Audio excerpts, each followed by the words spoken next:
Tuhan, kami mau tetap setia mengikuti Engkau seumur hidup kami. Kami serahkan supaya kami boleh setia, bukan kami setia kepada diri kami sendiri, bukan setia kepada Tuhan yang adalah projection of our mental desire, Tuhan yang kami bentuk sesuai dengan keinginan kami sendiri, tetapi kami setia kepada Tuhan yang menciptakan kami, Tuhan yang membentuk kami, Tuhan yang berjalan serta dengan kami, dan setia kepada Tuhan yang sedang menuntun kami kepada sebuah penggenapan rencana personal maupun secara global yang Tuhan rencanakan. Terima kasih Tuhan, biarlah firman ini menjadi bagian kami boleh menjadi semakin setia kepada Tuhan di dalam kehidupan kami. Terima kasih, kami serahkan akan waktu perenungan pada pagi hari ini ke dalam tangan Tuhan, dalam nama Sang Penebus, Yesus Kristus, kami berdoa pada Allah, Sang Bapa di surga. Amin. Teman sekalian, kita biasanya baca firman Tuhan di sini berdiri, duduk? Duduk boleh ya? Oh ya, puji Tuhan. Saya nggak ngerti kalau. Baik. Hari ini kita akan membaca dari Yesaya pasal ke-42. Yesaya pasal yang ke-42. Ayat yang pertama hingga ayat yang ke-9. Yesaya 42 ayat pertama hingga yang ke-9.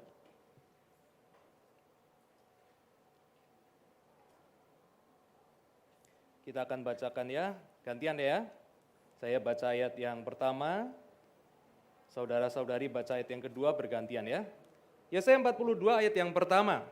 Lihat, itu hambaku yang kupegang, orang pilihanku yang kepadanya aku berkenan. Aku telah menaruh rohku ke atasnya supaya ia menyatakan hukum kepada bangsa-bangsa.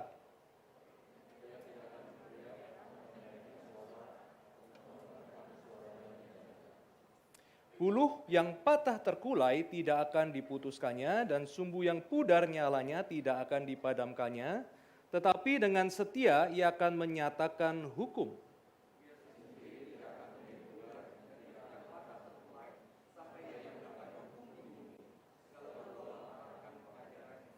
Beginilah firman Allah Tuhan yang menciptakan langit dan yang membentangkannya, dan yang menghamparkan bumi dengan segala yang tumbuh di atasnya, yang memberikan nafas kepada umat manusia yang mendudukinya, dan nyawa kepada mereka yang hidup di atasnya.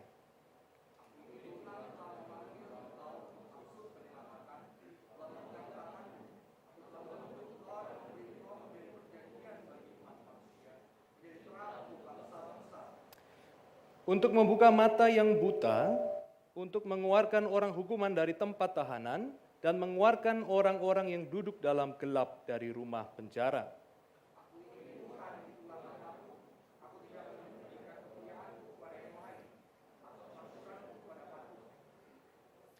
Nubuat-nubuat yang dahulu sekarang sudah menjadi kenyataan. Hal-hal yang baru hendak kuberitahukan, sebelum hal-hal itu muncul, aku mengabarkannya kepadamu. Ya, amin, itu adalah pembacaan kita. Mungkin hari ini kita tidak bisa selesai membahas ya semua 1 sampai 9, tapi ada beberapa poin penting yang hari ini kelihatan dari tema GKI Puri ya, adalah buluh yang patah, begitu ya, buluh yang patah. Nah, siapa yang pernah baca bagian ini? Buluh yang patah terkulai tidak akan dipatahkannya, sumbu yang padam tidak akan dipadamkannya. Ada yang pernah dengar khotbah ini? Puji Tuhan ya, belasan tahun kagak pernah dengar ayat ini, saya baru pertama khotbah. Bohong. Ada yang pernah dengar khotbah? Angkat tangan. Khotbah ini, buluh terkulai, sumbu yang akan padam. Oh, sorry, ada kamera. Ada? Anda sudah, saya tahu sih kalau Anda acung tangan pasti saya nanti ditunjuk ya, pasti tambah kesulitan, begitu ya. Oke, memang saya jujur, saya akan memberikan kesulitan, tapi ada yang volunteer pernah dengar ayat firman Tuhan ini? Silakan angkat tangan. Boleh? Pernah ya? Siapa namanya? Yosua. Wah, namanya Yosua. Tuhan bilang sama Yosua ya, jangan takut, jangan gentar ya. Ya, puji Tuhan. Pas. Baik, Yosua, pernah dengar firman ini ya? Oke. Yang berkesan apa yang masih tersisa di bagian otak Anda ya, neokorteks Anda ya, dari khotbah yang pernah disampaikan oleh bagian firman Tuhan ini? Apa pesan utamanya? Apa? Udah lupa? Oh ya, enggak apa-apa, itu jujur. Kita harus menghargai kejujuran daripada Anda sekali nggak ada yang ngacung, medal inget semua, yo kan, ya, Yosua ya, memang jangan takut, jangan gentar. Oke, thank you ya Yosua ya. Tapi pernah dengar ayat ini ya, familiar ya, bagus, puji Tuhan. Oke, yang lain? Pernah dengar ini dikhotbahkan, kemudian intinya apa? Kalau enggak ada, inilah beratnya jadi pengurus ya. Nah, ada majelis nggak di sini ya? Angkat tangan. Oh, ada di belakang. Iya. Nah, iya ya. Ada majelis yang mana ya? Oh ya, halo Pak. Ya, Bapak pernah tua ya. Iya. Pernah dengar bagian ini Pak ya? Puji Tuhan pernah ya. Yang di YouTube sudah dengar juga ya, pernah ya. Iya, oke. Ada kesan nggak yang pernah terlintas, pernah di PA, pernah di khotbah, atau mungkin pernah pembacaan pribadi sih, kira-kira yang berkesan dari pembacaan ayat ini apa begitu ya?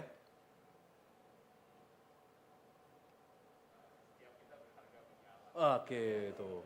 Bedanya majelis GKY, apapun terjadi harus siap ya. Dalam 5 detik siap. Oke, mantap ya. Kita semua berharga di mata Allah ya.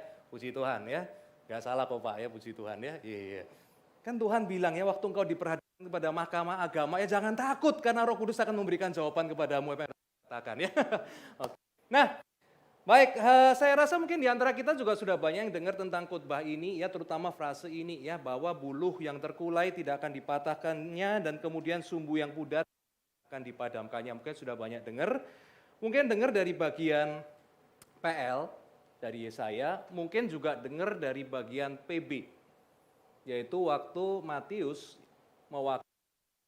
mengutip bagian ini ya untuk kemudian menegaskan bahwa orang ini yang dikatakan lihat inilah hambaku itu adalah merujuk kepada siapa? Kepada Yesus Kristus. Jadi ini satu bagian yang diambil. Lihatlah antara apa yang dilakukan Yesus dengan apa yang dinubuatkan oleh perjanjian lama yang Tuhan berkata dia, itu persis. Kemudian bukankah itu yang tadi kita baca di ayat 9, aku mengatakan kepadamu hal-hal yang, dan itu yang dikutip oleh Matius bilang lihat nih, apa yang dinubuatkan 700 tahun yang lalu di dalam zaman Yesaya digenapi dalam Yesus Kristus. Nah ini adalah sebuah hal yang indah ya, nubuatan-nubuatan itu digenapi. Nah, sekali lagi, walaupun kita membacanya di dalam PB, ya kita membacanya terutama di dalam Injil itu secara jelas, ya. Oh, apa Pak?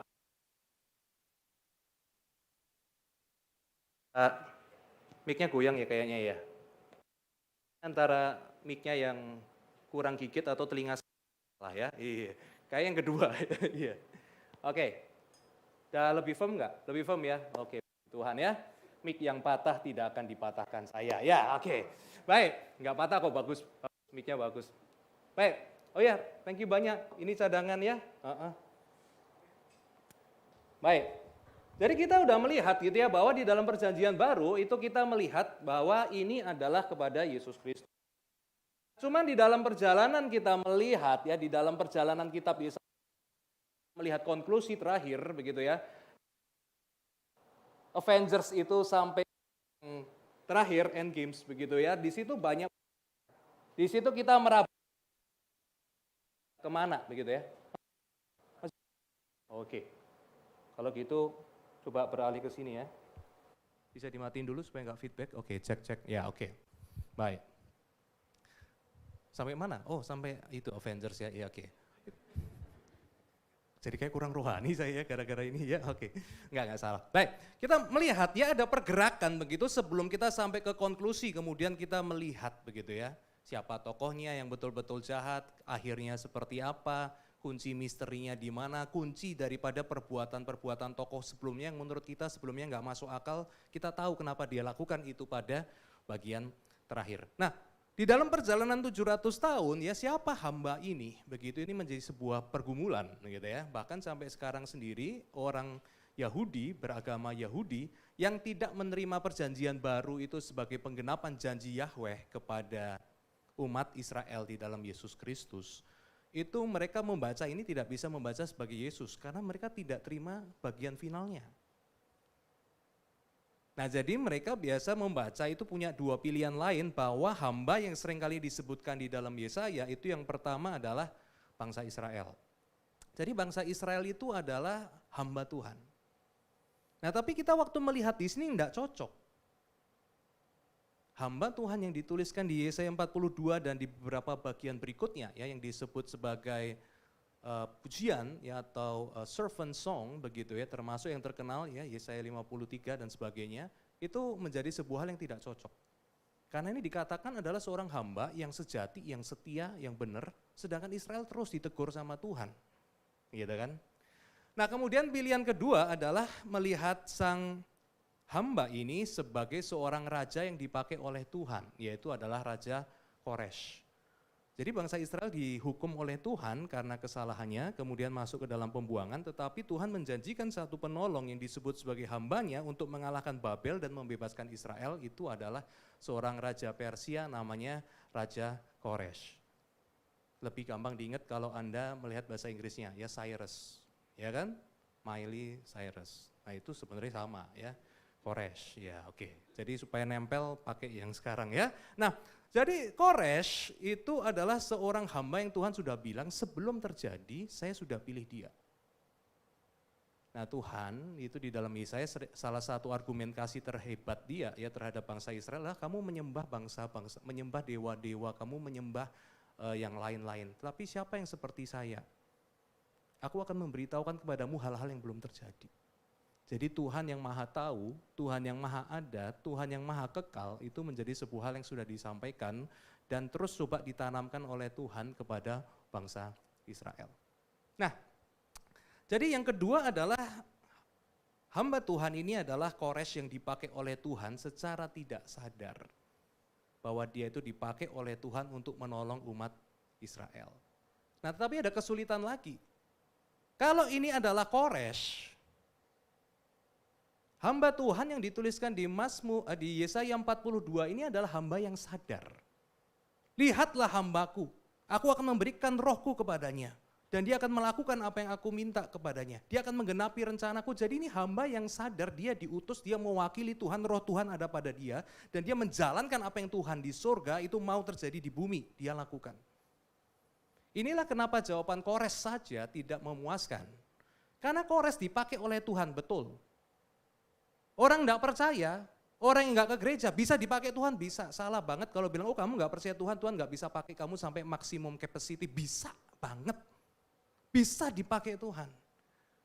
Bedanya apa? Bedanya adalah dia dipakai secara tidak sadar.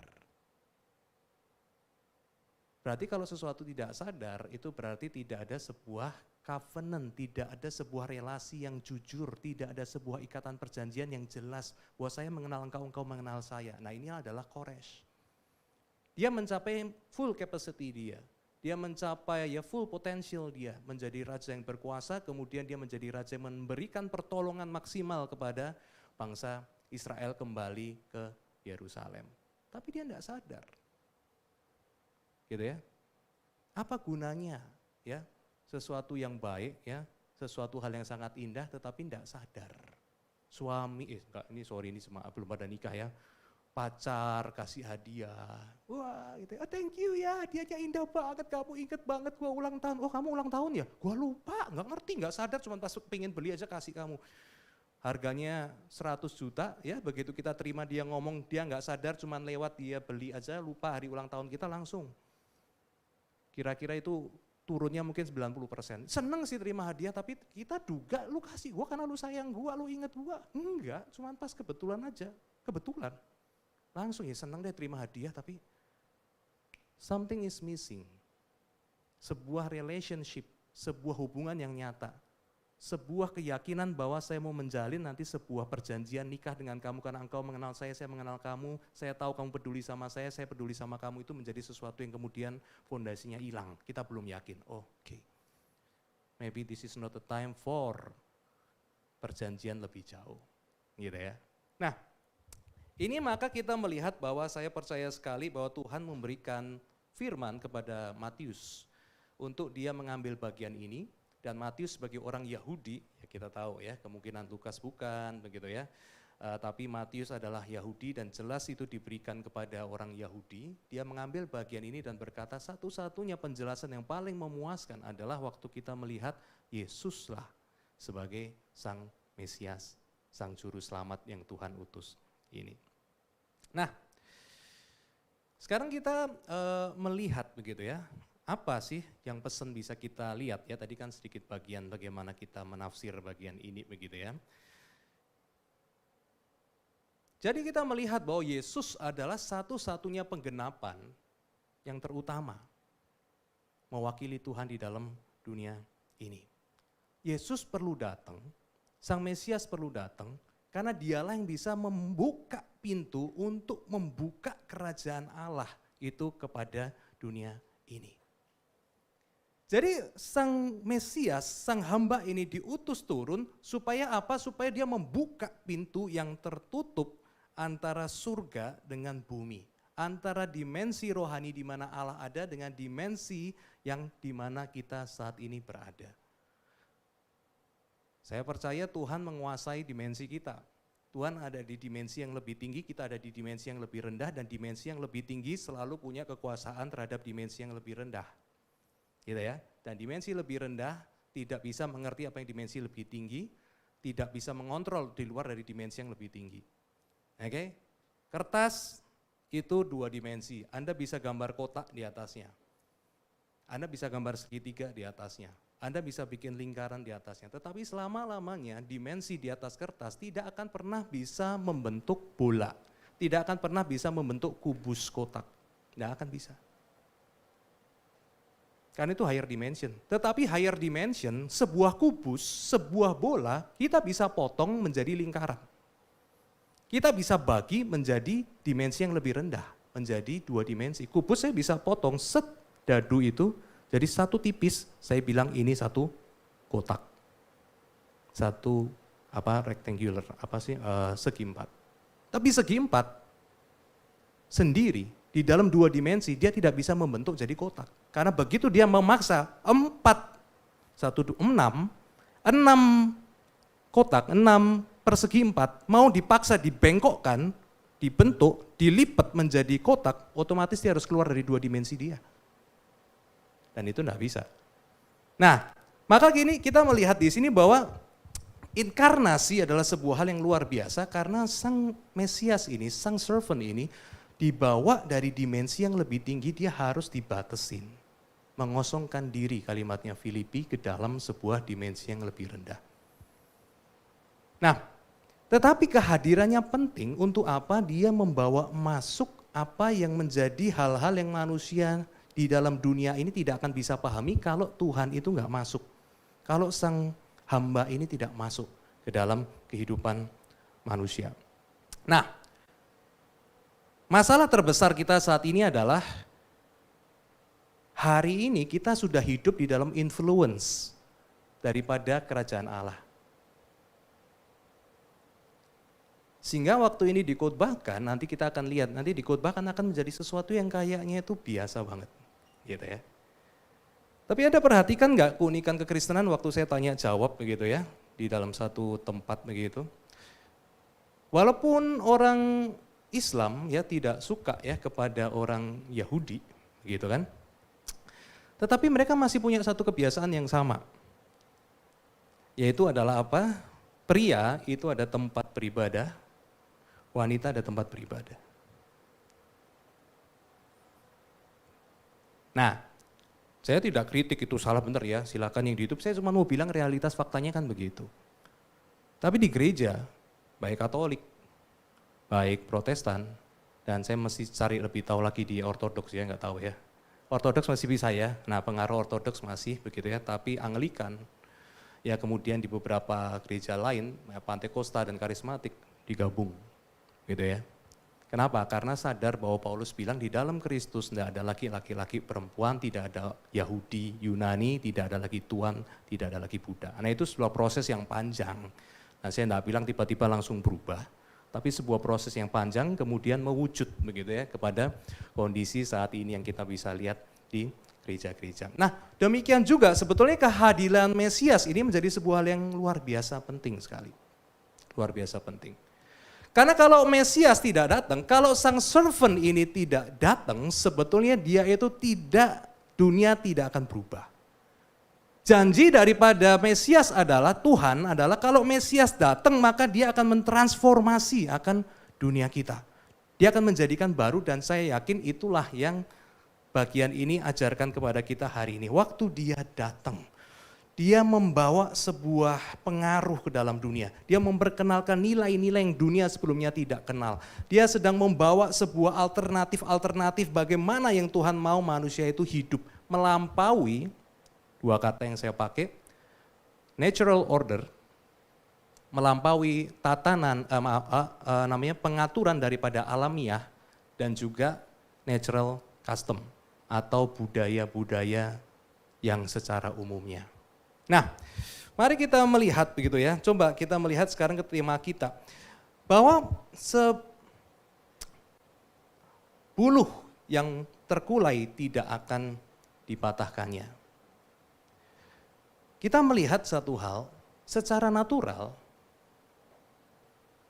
buluh yang tidak patah atau yang kuat, itu akan selalu mengalahkan buluh yang patah.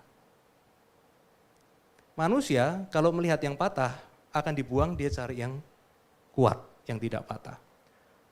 Secara natural, orang yang kuat itu akan menindas yang lemah. Makanya saya percaya sampai kapanpun bully tidak akan hilang.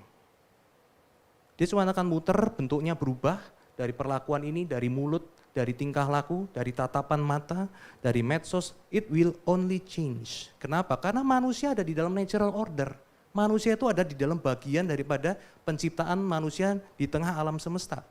Walaupun nanti kita lihat, di mana roh itu yang membuat manusia segambar dan serupa dengan Allah itu hanya bisa dipulihkan oleh sang hamba yang diutus oleh Tuhan ini. Nah itu nanti adalah bagiannya, kuncinya di situ. Tapi kita bagian dari natural order. Yang kuat akan membuli yang lemah. Itu dorongan kita dari dalam. Karena manusia diciptakan memang dari hembusan Allah, tetapi ingatlah bahwa tubuh kita diciptakan dari bumi. Artinya adalah manusia nggak bisa bohong. Manusia bukan malaikat yang cuma hembusan, manusia memang bukan hembusan, malaikat bukan hembusan Allah, tetapi diciptakan dengan sabda Allah. Manusia punya sisi rohani, dihembuskan Allah. Tapi dia juga punya potensi diri.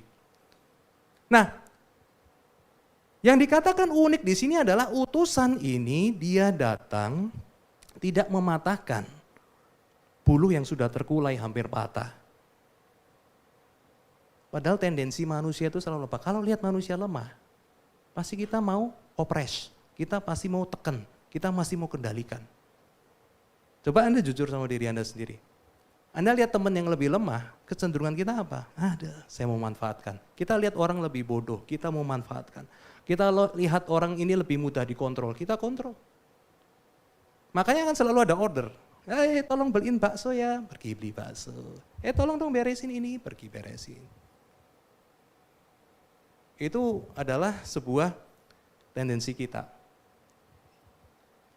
Dan demikian juga kalau kita melihat sebetulnya sebelum zaman demokrasi yang baru terjadi secara mapan kurang lebih 200 tahun ini, begitu ya. Karena kalau kita bilang dari revolusi Prancis, begitu ya, itu juga tidak langsung ya, semua itu lancar, naik turun setelah Raja Louis turun, begitu ya. 200 tahun demokrasi. Sisanya selama bertahun-tahun apa yang terjadi?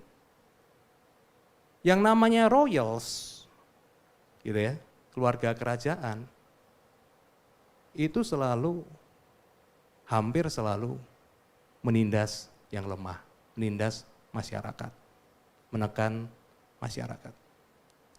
Saya royals punya turunan lagi nanti dibawakan, dia punya orang-orang yang support dia, baik dari kalangan kesatria maupun dari kalangan bisnismen. Yang punya uang, tekan lagi ke bawah. Yang kesatria dengan segenap kekuatan senjata tekan lagi ke bawah. Nanti kalau kesatria terlalu kuat, dia akan tekan ke royals, ke kerajaan. Penguasa keuangan terlalu kuat, dia akan tekan kepada royals. Makanya royals selalu akan punya cara untuk dia melemahkan kesatria jangan terlalu kuat, melemahkan bisnismen jangan terlalu kuat. Jadi hidup manusia itu kalau Anda lihat baik-baik sebenarnya sebuah permainan, jangan sampai kamu lebih kuat daripada saya. Itu aturan dunia. Anda lihat ke dunia hewan, it's happen.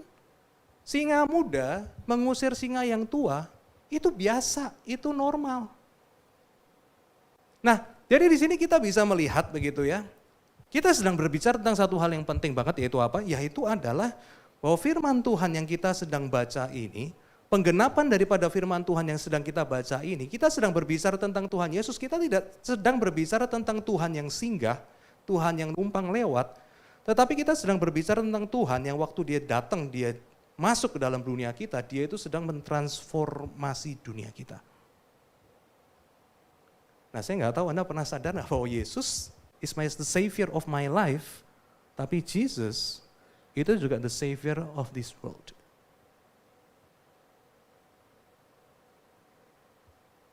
Hari ini kita ribut, satu orang pangkat rendah ditembak di satu rumah jenderal. Bapak, Ibu, saudara-saudari sekalian yang ada di sini, 300 tahun yang lalu, itu is no problem. Cuman 300 tahun yang lalu is no problem.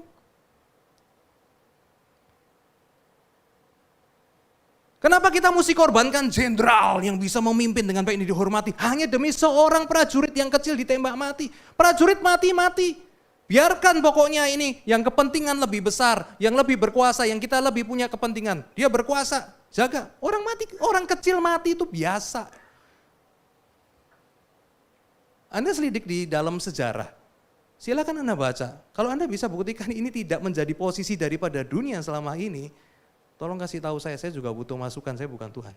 But the reality is, dunia semakin berubah semenjak Injil disampaikan.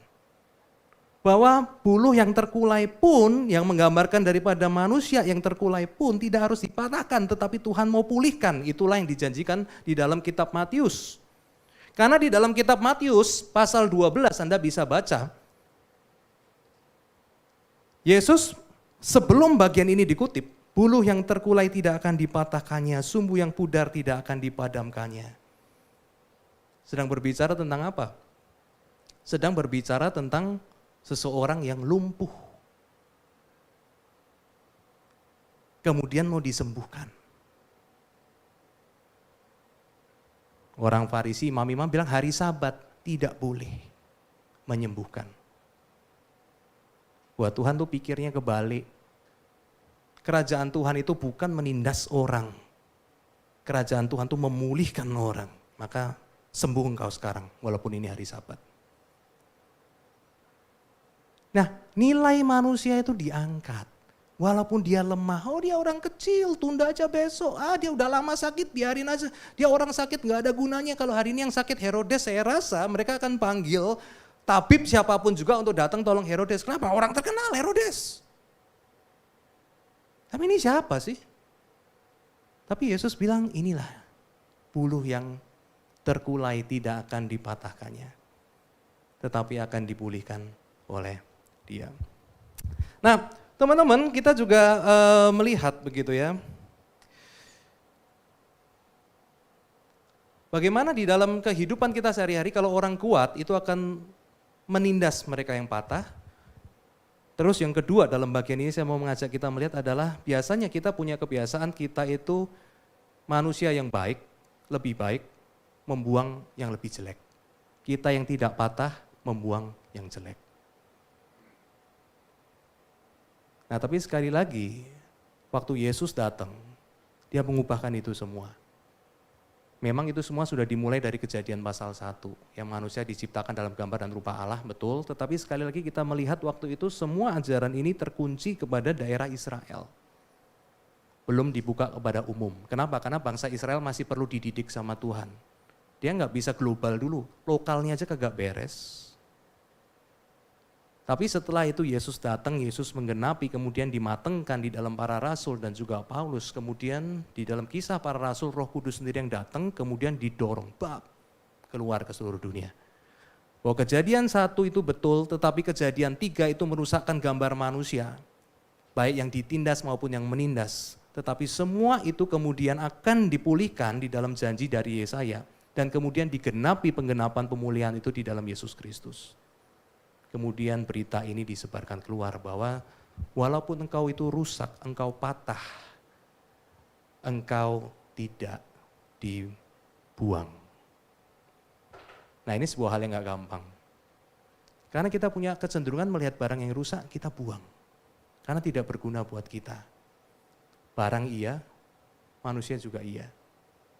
Nah, teman-teman sekalian, saya melihat di sini ada sebuah hal yang luar biasa bahwa bagaimana kehadiran Yesus itu sungguh merubahkan akan dunia kita. Bukti nyata adalah salah satu kaisar di abad kedua begitu ya, jadi nggak jauh ya daripada kematian Paulus dan Petrus begitu ya, dan kematian Yohanes khususnya begitu. Nah, Kaisar Julian ini di dalam salah satu suratnya dia itu menulis gitu ya, surat kepada pendeta-pendeta atau bukan pendeta sebutannya apa ya, pemimpin-pemimpin kuil-kuil daripada dewa-dewa yang ada di Romawi. Ya Anda tahu ya, ada Jupiter, ada Hera, ada Apolos dan sebagainya begitu. Nah, dia mengirim surat kepada para pimpinan-pimpinan kuil ini, ya dia mengatakan begini.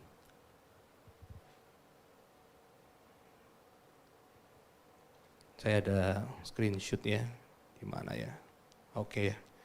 Jadi saya terjemahkan aja seingat saya begitu ya. Jadi dia mengatakan begini, kalian tahu nggak, banyak orang sekarang yang semakin ateis, ya ateis pada waktu zaman 2000 tahun yang lalu itu bukannya nggak percaya Tuhan, ateis 2000 tahun yang lalu tidak percaya kepada dewa-dewa Romawi, itu disebut ateis, nggak percaya Tuhan-Tuhannya dewa. Banyak orang ateis itu semakin percaya, semakin maksudnya jatuh hati sama kekristenan. Kenapa? Karena orang Kristen itu sangat peduli. Ya saya tahu pernah khotbahin di sini masalah hospitality, begitu ya. Tahu sejohan, ya mungkin juga pernah khotbah ini saya tahu gitu ya. Mereka memperhatikan yang lemah, walaupun itu bukan kalangannya. Mereka memperhatikan yang miskin walaupun itu bukan dari orang Kristen. Mereka menolong mereka yang sakit walaupun mereka itu bukan dalam golongannya. Dia bilang seandainya kalian bisa melakukan hal yang sama, mungkin banyak di antara orang Romawi ya tidak akan jadi ateis lagi. Ateis maksudnya tinggalkan dewa-dewa Roma ya untuk mengenal Tuhan Judeo-Christianity, Judeo-Christian ini begitu ya. Nah, tetapi kita lihat dalam sejarah ya itu tidak berhasil. Ya paganisme atau keberhalaan tidak berhasil. Nah, di dalam artikel itu dia bilang satu, kenapa paganisme ya atau politeisme tidak berhasil? Jawabannya satu, karena tidak ada modalnya. Tidak ada modal di dalam kitab suci mereka, ya legenda-legenda yang ada, tidak ada modal di dalam narasi agama mereka Tuhan yang peduli kepada manusia. Bahkan di dalam kisah yang salah satu kisah yang paling heroik, Herakles.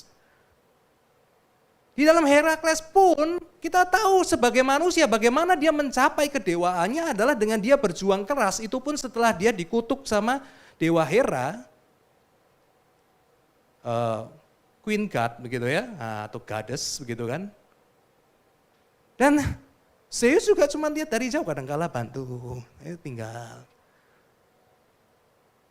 Jadi buat orang Yunani kemudian juga di dalam Romawi yang namanya itu hidup yang nyaman, sejahtera, baik itu tanggung jawab pribadi Anda.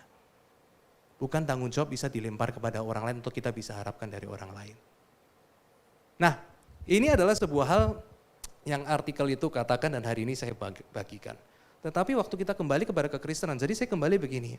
Kalau Anda bertanya pada saya hari ini, bisakah semua agama mencapai kondisi saat ini atau mencapai values yang hari ini kita percaya? Saya kasih jawaban, tidak semua kepercayaan bisa. Saya tidak sebut kepercayaan yang mana. Ya sebagian ada yang bilang mengatakan bisa dan sebagainya, it's okay, begitu ya. Tapi kalau saya mengatakan apa yang modalnya itu ada, maka modal itu ada di dalam Alkitab. Karena itu kebenaran Tuhan. Dan itu digenapi oleh Tuhan di dalam hadirnya Yesus Kristus di dalam Injil. bahwa semua modal yang hari ini kita lihat, kita terima itu sebetulnya adalah sesuatu yang ada, tersedia, bisa digali, bisa diaplikasikan, dan terlebih lagi sudah diwujud nyatakan oleh Tuhan di dalam kehadiran daripada sang hamba yang setia, sang hamba yang sejati, yaitu siapa? Yesus Kristus. Nah, jadi ini adalah sebuah hal yang hari ini kita dikuatkan tentang buluh yang terkulai tidak akan dipatahkannya dan sumbu yang pudar juga tidak akan dipadamkannya. Nah, sekarang jam berapa ya? Saya kalau udah ngomong kebiasaannya gitu tuh, ngelantur. Maaf ya, masih kepanjangan. Ya, kalau ngelantur kan isinya nggak bisa dicek ya. Anda bisa cross check apa yang saya katakan. Nah, teman-teman, hari ini saya akan stretch out sedikit karena banyak pengkhotbah sudah pernah bicarakan itu. Nah, saya sekarang akan tutup ya mungkin dalam 5-10 menit terakhir ini stretch out sedikit, saya kembangkan sedikit. Anda apakah tahu kata buluh yang terkulai itu ternyata juga muncul di dalam kata yang sama dari bahasa Ibrani-nya juga di dalam kitab Yesaya.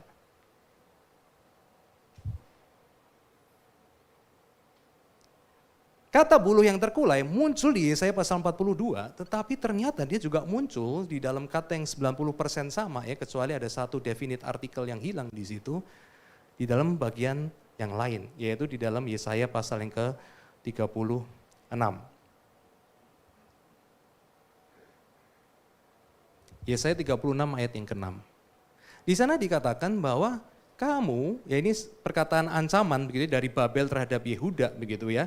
Kamu itu bersandar pada tongkat buluh yang patah. Kalau kamu terus percaya kepada Mesir, maka kamu itu akan bersandar. Kemudian buluh yang patah itu, karena patah dia tajam, ya tidak round lagi, ya tidak tumpul lagi, tetapi tajam, maka kamu akan tertusuk oleh itu. Ya itu nanti Anda bisa baca di Yesaya 36 ayat 6. Tapi hari ini saya akan stretch out, ya tema utama kita menjadi sebuah aplikasi itu seperti ini.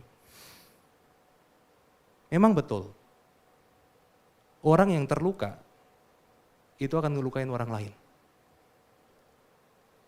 Buluh yang patah, kalau kita terlalu dekat, dia akan melukai kita.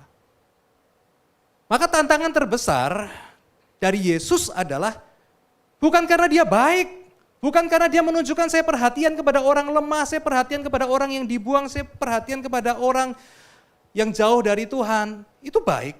Yang paling mengerikan dari tantangan buluh yang patah ini adalah satu, buluh yang patah melukai. Dan Yesus jelas merasakan akibatnya. Dengan tangannya dia menyentuh buluh-buluh yang patah itu dan dia memulihkan buluh yang patah dari kerasukan, dari yang tidak percaya, dari yang kehilangan harapan, dari yang dari yang mengalami buta dan sebagainya. Termasuk dia berbicara kepada buluh yang patah dari kalangan imam. Yang Yesus tahu bahwa tidak akan lama lagi engkau akan dihancurkan oleh kerajaan Romawi. Dia sedang memberitakan bahwa jangan lagi terpaku pada bait Allah. Engkau seperti buluh yang patah. Engkau mengandalkan Romawi, tetapi Romawi akan mengkhianati engkau, akan membenci engkau, dan engkau akan hancur. Tapi saya tanya, waktu semua buluh itu mulai dipulihkan oleh Yesus, siapa di antara buluh itu yang mencegah tangan Yesus itu tertusuk oleh buluh paku, diikatkan kepada satu kayu yang besar, kemudian dibiarkan kehabisan darah di situ? No one. Teman-teman, hari ini banyak buluh terkulai. Hari ini Tuhan mengutus kita seperti Yesus untuk menjangkau mereka yang hari ini buluh terkulai, patah terkulai. Finansial, emosional patah, punya masalah relasi. Tapi saya kasih tahu Anda, if you get too close with them, they will hurt you. Jadi tantangan terbesar adalah, maukah kita tetap mengasihi walaupun kita sudah tertusuk oleh buluh itu? Nah, itulah sang Mesias yang sejati yang Tuhan bilang. Setelah dia dibawa satu kayu, kemudian buluh tajam itu ditancapkan ke tangannya. Brats!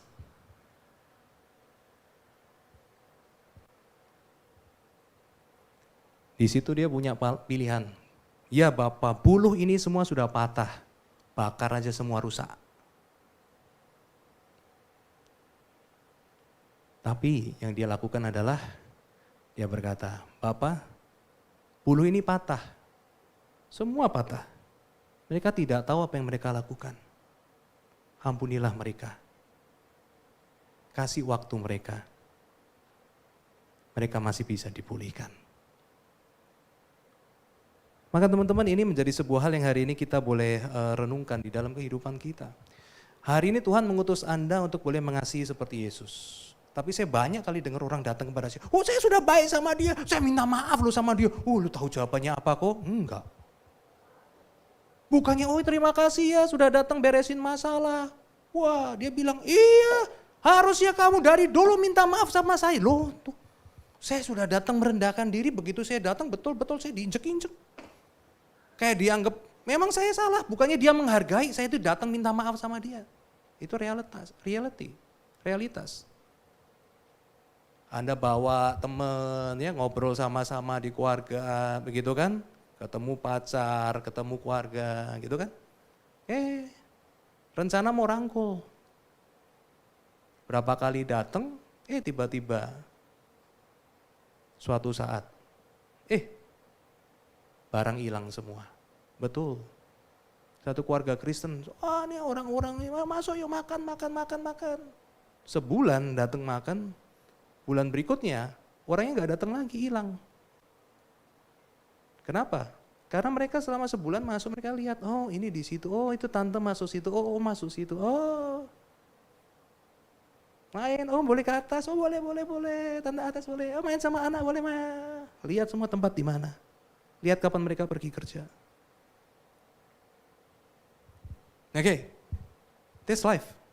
Saya tidak katakan, saya sedang berkata bahwa Tuhan tidak sedang kita kasih motivasi untuk berbuat baik, lakukanlah random act of kindness, ya, maka itu akan kembali. Reality is not like that. Reality is harder than that. Tapi saya mau bilang, bukan berarti Alkitab nggak pernah bilang. Banyak orang kadang-kadang apa nggak Alkitab, wah ya karena terlalu kadang-kadang the message is too shallow. Message-nya itu terlalu cetek. Sehingga kemudian dikatakan Alkitab tidak menjawab, Alkitab itu tidak sesuai dengan realitas, Alkitab tidak bisa diaplikasikan. Tapi kalau kita melihat deep down from the Bible, everything is in there. Termasuk realitas kehidupan yang keras. Bahwa perbuatan kita yang baik, kadangkala itu melukai kita juga. Nah tantangannya sekarang kembali dan saya menutup saya bersyukur sekali bahwa di Sing udah dibiasakan begitu ya. Bagaimana kita itu bisa belajar ya untuk boleh selalu mendekatkan diri sama Tuhan.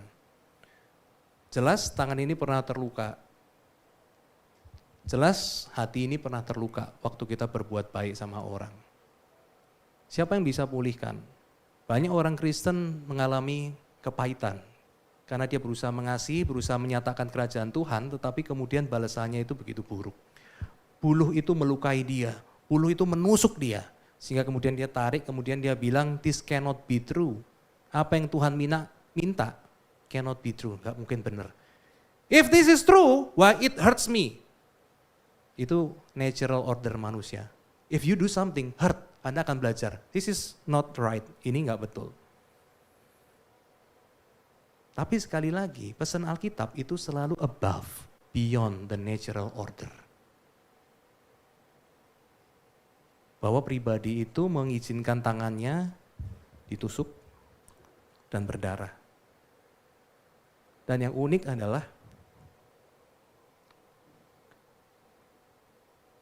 adalah, Koresh, Nebukadnezar, Julius Caesar, siapa lagi ya, raja yang terkenal,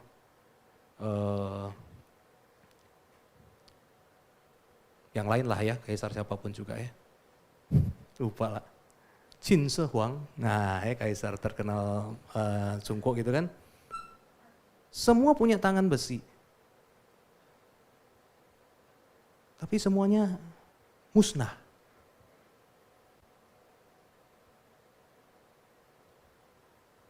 Penderitaan, kebaikan, kerelaan untuk menerima penderitaan demi kebaikan. Sampai sekarang masih menjadi sebuah nilai yang hari ini kita terus perjuangkan. Dan kita terus bilang, saya nggak bisa bayangkan kalau saya hidup di satu negeri di mana tidak ada penghargaan kepada hak asasi manusia. Saya tidak bisa bayangkan kalau saya hidup di satu negeri yang kita itu diperintah oleh atasan, kita itu nggak setara. Dan yang unik, itu adalah berita dari seorang yang disalib. Yang kalau saya bilang bukan karena pertolongan Tuhan, siapa dia? Di dalam sejarah Roma yang disalib itu bukan cuma Yesus. Jutaan orang, mungkin nggak tahu waktu itu ya, mungkin ribuan, saya belum pernah hitung. Itu pernah disalib. Maka Yesus di atas kayu salib mati dan bangkit itu adalah keajaiban sejarah yang tidak terulang dan mengubah sejarah kita. Dan itu membawa kita pada satu hal ini. Bahwa di dalam keterlukaannya dia bisa memahami keterlukaan orang lain. Dan di dalam keterlukaan dia bisa memulihkan kita yang terluka waktu kita itu mau menolong mereka yang terluka. Jadi hari ini saya kasih satu penutup ya, bahwa kita semua dipanggil seperti Kristus. Dan hari ini kalau Anda tidak peduli kepada mereka yang terluka, yang patah, maka kita harus bertanya, sungguhkah saya punya Kristus di dalam diri saya? Itu yang pertama. Yang kedua yang patut kita tanyakan adalah, apakah saya sudah terhubung dengan Kristus? Karena kalau Anda tidak terhubung sama Kristus, jangan sekali-sekali coba jadi orang baik. Kalau Anda tidak terhubung sama Kristus, jangan sekali-sekali coba jadi orang baik. Kenapa? You cannot bear the pain. Kamu tidak akan bisa tahan sakitnya. Jangan coba bilang, wah saya akan jadi pacar yang baik buat dia, memulihkan dia. Kalau kamu tidak terhubung sama Kristus, jangan coba-coba. She will hurt you, he will hurt you, he will make your heart bitter, she will make your life miserable. That will happen. If you try, kalau Anda untuk menolong mereka yang rendah, mereka yang lemah, mereka yang punya gangguan emosional, mereka yang punya masalah finansial. Kalau Anda belum terhubung sama Kristus, yakinkan dulu Anda sudah terhubung sama Kristus. Karena kalau enggak, ingatlah, buluh yang patah itu akan melukai Anda. Kecuali Anda siap, Anda bukan akan bertumbuh semakin serupa Kristus. Anda akan menjadi lilin yang habis terbakar. Bagian bawahnya adalah seperti lilin yang akan habis terbakar. Tapi Yesus mengatakan, lilin yang hampir habis terbakar, ya, sumbu yang hampir padam tidak akan dipadamkannya, tetapi dia akan membuatnya bersinar kembali. Itu siapa? It's me and you. Walaupun kita udah pain, this is too hard. Remember, waktu kita mau padam, sekali lagi jawabannya siapa? Jawabannya adalah Yesus. So make sure that you know Him, you have a good relationship with Him, and you let Him to be present in your life. Oke, kita sama-sama mengambil waktu berdoa di hadapan Tuhan. Tuhan, ini kami Tuhan datang ke hadirat Tuhan, kami menyerahkan waktu perenungan kami ke dalam tangan Tuhan, termasuk kami mau berefleksi pada kesempatan ini. Tuhan, mungkinkah kami adalah orang-orang yang hidup di dalam ketidakpedulian kepada mereka yang sedang patah hati, yang sedang hancur hidupnya, kepada mereka yang sedang mengalami masalah. Tuhan, kiranya Engkau boleh mengampuni dosa kami. Kenapa kami bisa tidak peduli seperti itu?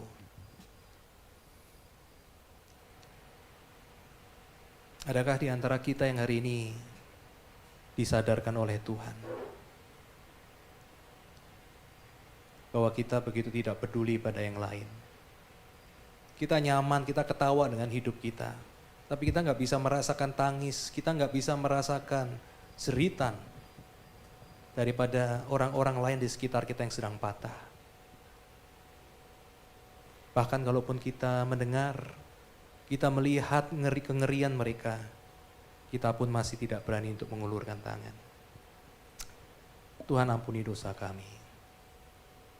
Dan Tuhan ampuni juga dosa kami jikalau kami hidup di dalam aturan dunia yang alamiah. Kami merasa kecil, miskin, tidak berarti, tidak keren, tidak memiliki pencapaian. Kemudian terus di dalam diri kami menghina diri kami. Terus di dalam diri kami merasakan kesedihan, depresi, merasa hidup tidak adil. Kami mulai dipenuhi dengan ketidakterimaan akan hidup ini. Tuhan ampuni Tuhan akan dosa kami. Karena kami tahu Tuhan sudah kasih jalan keluar. Tuhan sudah kasih kehadiran Tuhan dalam Yesus Kristus. Tuhan bukan Tuhan yang bisa kami marahin karena kondisi kami sulit. Karena Tuhan tidak mengulurkan tangan. Tuhan sudah mengulurkan tangan. Dan Tuhan sedang mengulurkan tangan. Tuhan, tetapi kami lebih memilih menikmati perasaan negatif kami. Lebih memilih Tuhan untuk menangisi, meratapi, membenci diri kami dengan segala kekurangan, dengan segala kepatahannya. Tuhan ampuni kami. Kami mau keluar. Kami mau mengulurkan tangan kami kepadamu ya Tuhan. Ampuni dosa kami Tuhan dan pulihkan kami. Supaya kami yang patah Tuhan pulihkan.